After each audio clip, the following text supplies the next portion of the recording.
What if I told you there's a hidden portal that can reveal the 7 laws that govern all of reality, and only those initiated in the mysteries of alchemy can actually see this portal? This portal has a name, and you've heard it before, the Emerald Tablet. But everything they told you about some green stone covered in ancient inscriptions, that was just the surface. The real tablet isn't a stone. It never was. It's a vibrational password, a hidden code that's been moving through the centuries, just waiting for the right time to connect with whoever's ready. And if you're hearing this right now, it means the tablet just chose you. This isn't some conspiracy theory. The ancient sages knew some truths can't just be handed over like that.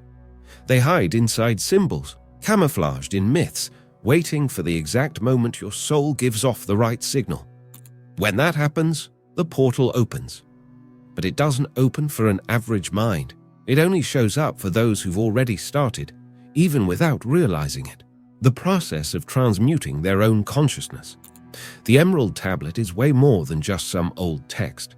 It's a mirror. And today, for the first time, it showed itself to you.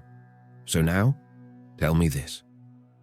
Are you going to walk through this portal? Or are you going to pretend you never saw it?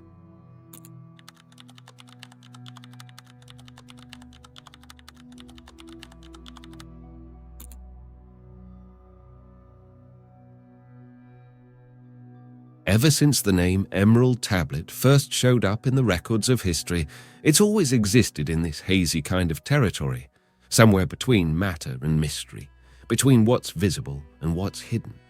Some say it was found inside a secret tomb, clutched in the hands of a forgotten mummy, written in a lost language. Others swear nobody's ever actually seen it, that it was only passed down from master to student in the silence of the night, like a whisper traveling through the centuries. But the truth is, no archaeologist has ever held this tablet in their hands. No excavation has ever dug up a green stone covered in glowing inscriptions. No museum can put it on display. And yet it's traveled through entire generations and civilizations like it was a real artifact. But here's the thing initiates have always known. The Emerald Tablet isn't an object. It's an idea, a living symbol, a portal designed to hold knowledge that could never fit inside a stone. Its glow isn't physical, it's vibrational. Its writing isn't Phoenician, it's symbolic, and there's only one way to read it: by waking up your own consciousness. The ancient texts don't talk about it like they're describing some archaeological artifact. They talk about it like they're describing an initiation portal. Whoever sees the tablet doesn't just see letters carved into something. They see themselves reflected in the words. Because the real content of the tablet isn't in the sentences, it's in what they wake up inside each person. That's why, throughout history, the tablet never belonged to any single culture. It showed up in Egypt as the legacy of Hermes Trismegistus. It reappeared in the Arab world as a secret guarded by Persian alchemists. It was translated into Latin and crossed through the Middle Ages like a hidden relic of secret orders. Every era received the tablet in the language of its own soul. For the Egyptians, it was a key to understanding the connection between gods and humans. For the Arabs, it was the formula for transforming metals and spirits. For European alchemists, it was the map to the great work, the transmutation of the imperfect soul into spiritual gold. But what nobody says is that the tablet was never just one thing. It changes shape, color, material, and even words, because it was never meant to just be read. It was meant to be experienced. In one culture, it's a stone. In another, it's a scroll. For some, it's a voice that shows up in their dreams. For others, it's a series of symbols that pop up out of nowhere while they're meditating. The only constant is this: the tablet only shows up for those who have already started the search inside themselves. Hermes Trismegistus. But if the Emerald Tablet is invisible, who was the first one to actually see it? Who translated cosmic silence into words that crossed millennia?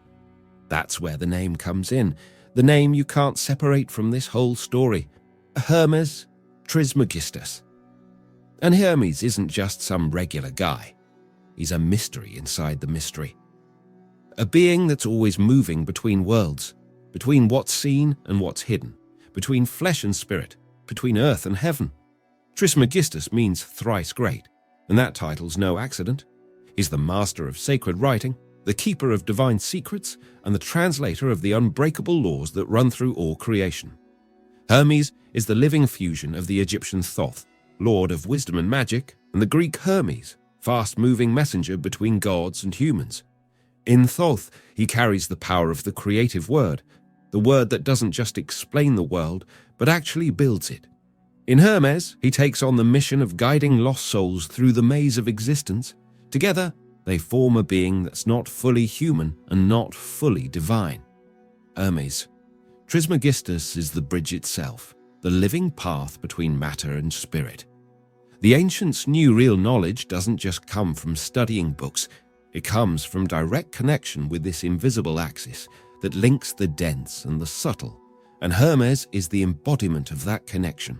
When they say he wrote the Emerald Tablet, they don't just mean he carved words into stone, it means he became the message itself.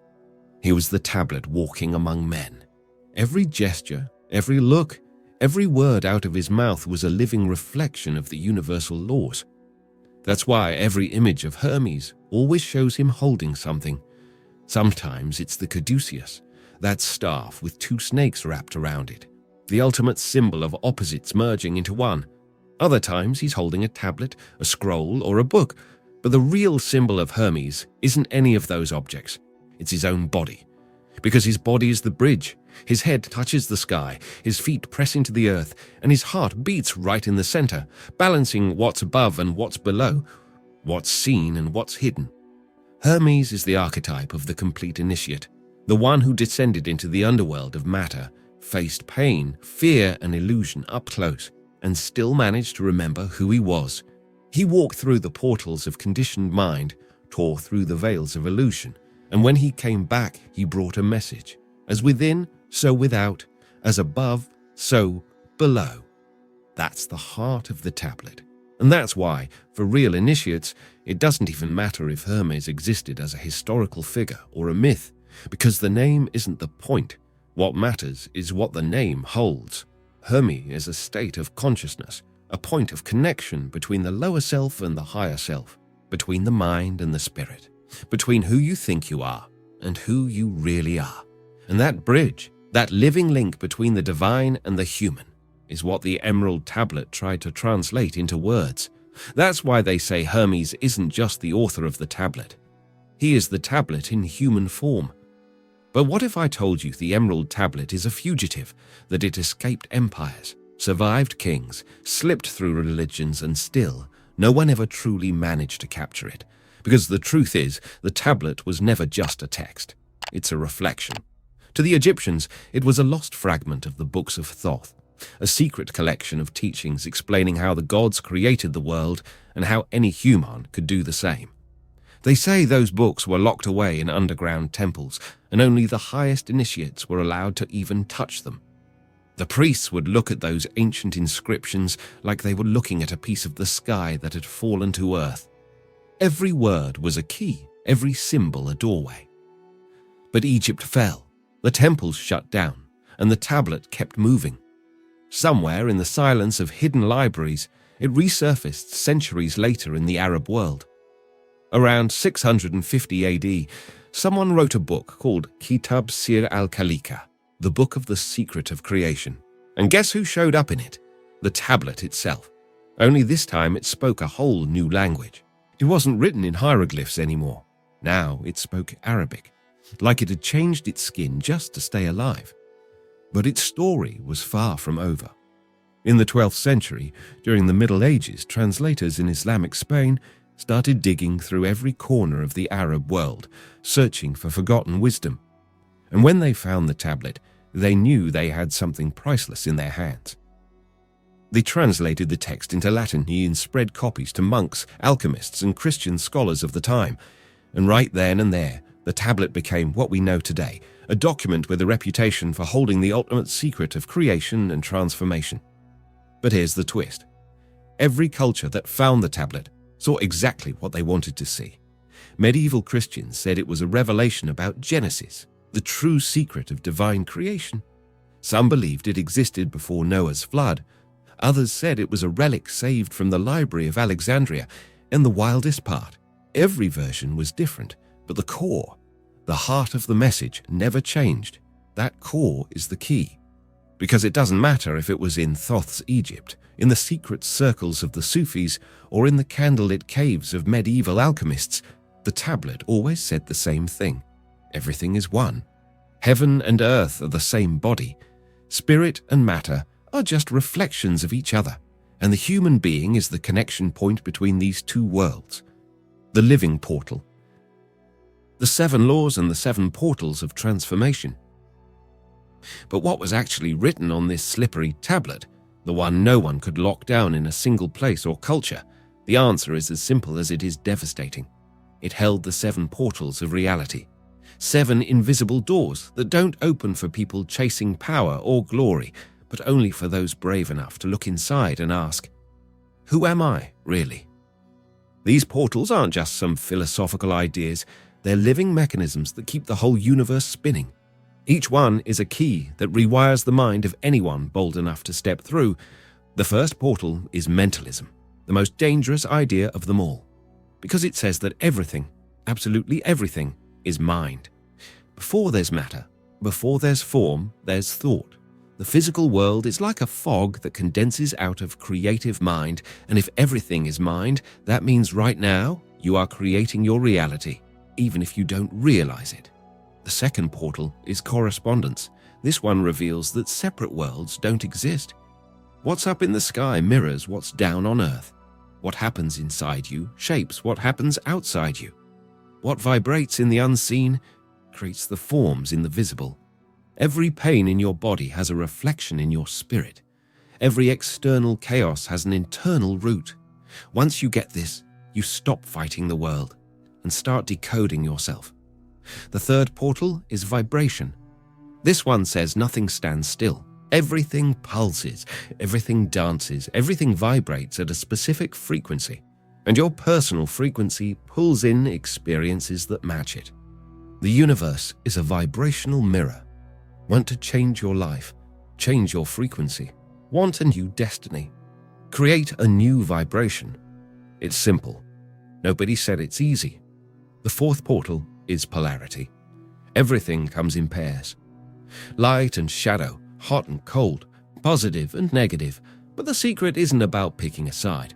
It's about realizing that opposites are just 2 ends of the same thing. Love and hate are the same energy at different poles.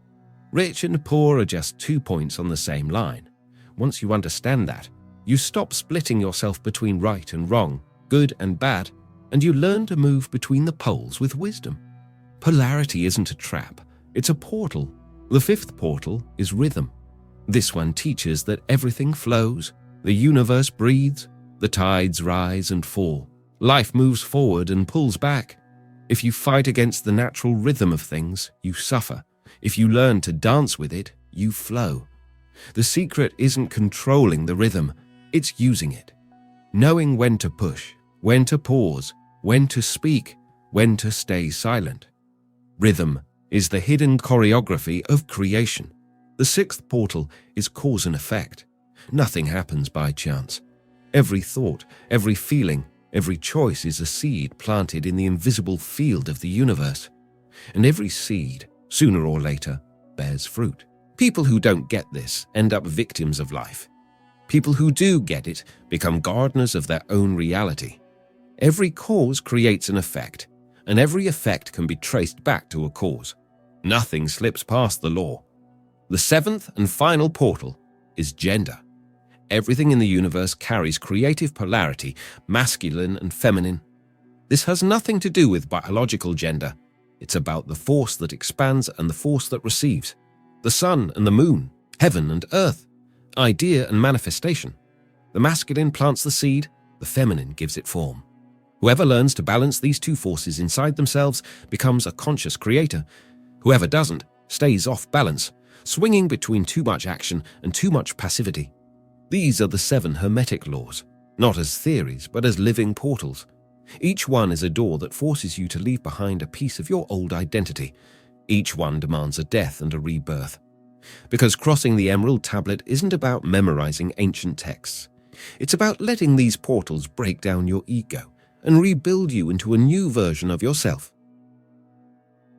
The alchemy of the soul.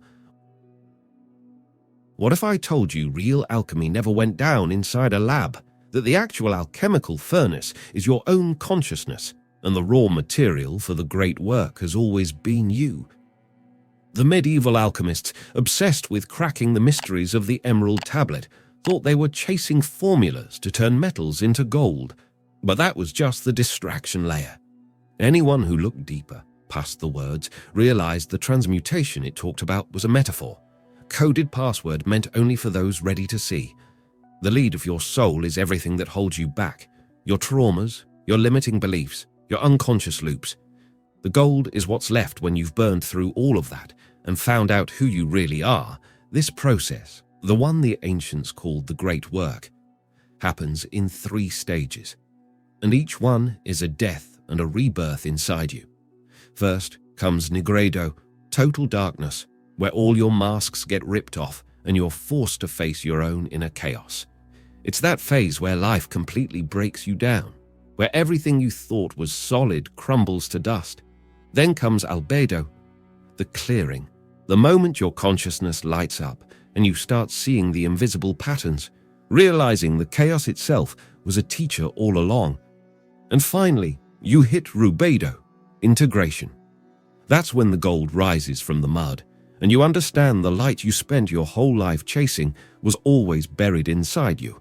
The Emerald Tablet doesn't lay this process out in plain words. It doesn't hand you a step-by-step map. All it does is point you inward and force you to drop into your own personal hell. The text is just a mirror of your own mind. Every word in there triggers a key inside you. That's why it's a mirror that doesn't lie, that reflects the real state of your soul without filters. Justin Sledge, a modern scholar of the Hermetic tradition, compares the tablet to a kind of spiritual Rorschach test. If you read it with the mind of a mystic, you see a blueprint for spiritual ascension. If you read it like a lab alchemist, you see secret formulas for manipulating metals. If you read it like an occultist, you see spells and magical keys. But all of that is just projection. The tablet doesn't have a fixed truth. It simply reflects back exactly what you are. The green stone, symbolism of the lost emerald. But why emerald? Why not gold or marble or any other sacred stone? Why, out of all the options, did they choose this hypnotic green stone to guard one of the greatest secrets in occult history? That wasn't some random decision.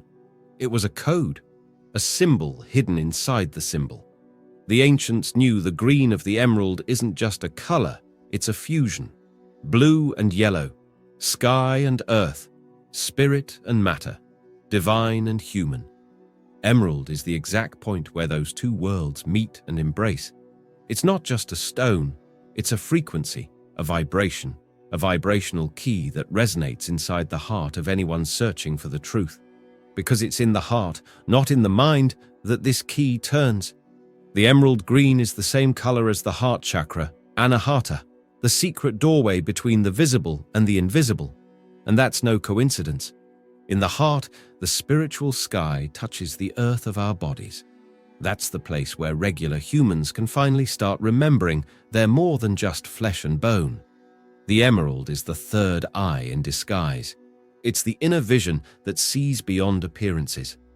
In traditions like Hinduism, Shiva is shown with this extra eye, the one that sees reality, while the regular eyes only see the distorted reflection of matter. The emerald is that vision, in stone form, or in the form of a tablet. And here's where the symbol goes even deeper. Because the emerald tablet, the one nobody's ever actually seen, is the lens of that third eye itself. It's not something you read with physical eyes. It's something you decode after you've learned how to see with an awakened heart. That's why, for so many people, it's just a myth. Because the tablet only appears fully to those who've learned how to look within. That's the real reason for the emerald. It's not about the stone, it's about perception. Whoever tunes into the emerald frequency doesn't read the tablet. They remember it, because it was already written somewhere inside them all along. And maybe that's exactly why, even after crossing millennia and civilizations, the tablet never gets old. Every era finds exactly what it needs inside it. In the 13th century, medieval alchemists treated it like a chemistry manual, a recipe for transmuting metals. In the 17th century, Newton saw it as a scientific code to crack the deeper nature of matter and the universe. In the 19th century, occultists like Eliphas Levi and Helena Blavatsky saw it as a portal into the mysteries of practical magic. And then came Jung, and what he saw went even deeper. To Jung, the tablet was a psychic mirror, a symbolic map of the journey every human has to take if they want to stop being just a fragmented ego and become whole. That process, which he called individuation, is an inner alchemy, a refining of the self until the raw stone reveals the hidden diamond or the lost emerald. What Jung realized is that the emerald tablet doesn't actually teach anything. It doesn't hand out ready-made answers. It's a polished surface that reflects back the exact image of who you are. If you're looking for power, you'll find power. If you're looking for magic, you'll find magic. If you're looking for awakening, you'll hear a call. And that's exactly why it survived through so many eras and so many interpretations. How to use the 7 laws in your own journey. Now that you've made it this far, there's one truth you can't ignore. You're already playing this game. The only question is, are you doing it consciously, or are you just getting tossed around like a leaf in the wind, not even realizing you've always had power over the board? Everything is mind. That's the first law. The blueprint for everything that exists is mental. Every thought you feed, every belief you repeat, every idea you defend like it's the ultimate truth, all of that is the raw material shaping your reality. Your mind isn't just some storage room where you keep memories. It's the projector creating the world you call my life. That's why understanding this law means understanding that your thoughts are creative acts. And if you're not in control of your mind, who's creating your life for you? As within, so without. That's the second law. And this one hits hard for people who love to point fingers at the world out there. Everything that triggers you in others, everything you feel like the universe is doing to you, is just a reflection of what's sitting inside your own field. The outer world isn't the enemy, it's the mirror. The world doesn't show you what you want. It shows you what you are. Nothing stands still. Everything vibrates. That's the third law. Your body vibrates, your words vibrate, your thoughts vibrate. Every choice you make shifts your frequency. And life sends back to you the exact same vibration you're putting out. There's no punishment or reward, only resonance. You attract what matches what you are. Everything comes in pairs. That's the fourth law. Light and shadow, day and night, expansion and retreat. Everything that exists has 2 poles, and you only understand light because you've met darkness. Running from your shadow means rejecting half of who you are. Only when you face both extremes can you find the balance point, the place where your real power lives. Everything flows and flows back. That's the 5th law. Life is a dance of tides. Everything has its rhythm. Cycles begin and end. Doors open and close. Seasons of growth flip into seasons of stillness. Once you understand that, you stop forcing and start flowing. There's a time to act and a time to pause. Knowing the difference, that's Hermetic wisdom in action. Nothing escapes cause and effect. That's the 6th law.